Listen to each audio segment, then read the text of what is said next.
Well, it's great to be back here in South Dakota with Brandon and Ammon. I first met Brandon about 50 feet up a practice tower, not too far from here in Sioux Falls. And he's now been working to help train the next generation of tower climbers.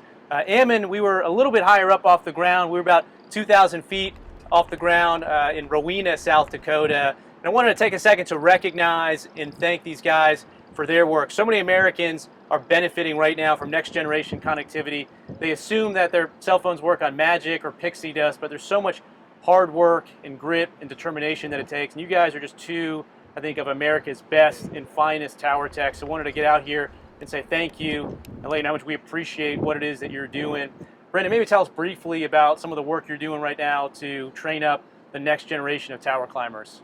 Yeah, right now we're working with local trade school, trying to develop a program so that we can actually bring guys in kind of at a younger age, get them prepped for this kind of work.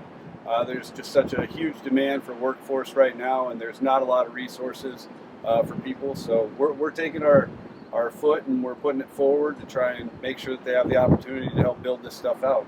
Yeah. And Ammon, maybe tell us a little bit about how you got into this and some of the skill set you think that's required to sort of carry out this job. Oh, I got into it when I was 20 years old.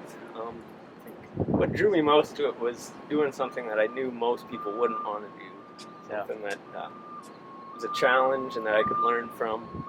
As far as skill set, I entered the industry with almost no skill set at all and learned on the job and continue to learn every day.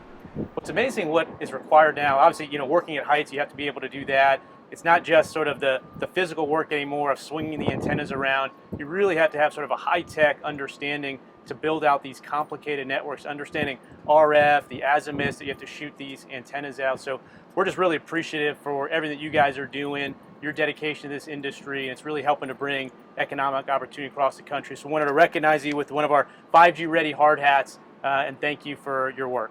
Thank you also. Thanks. Yeah. Appreciate it. Thanks.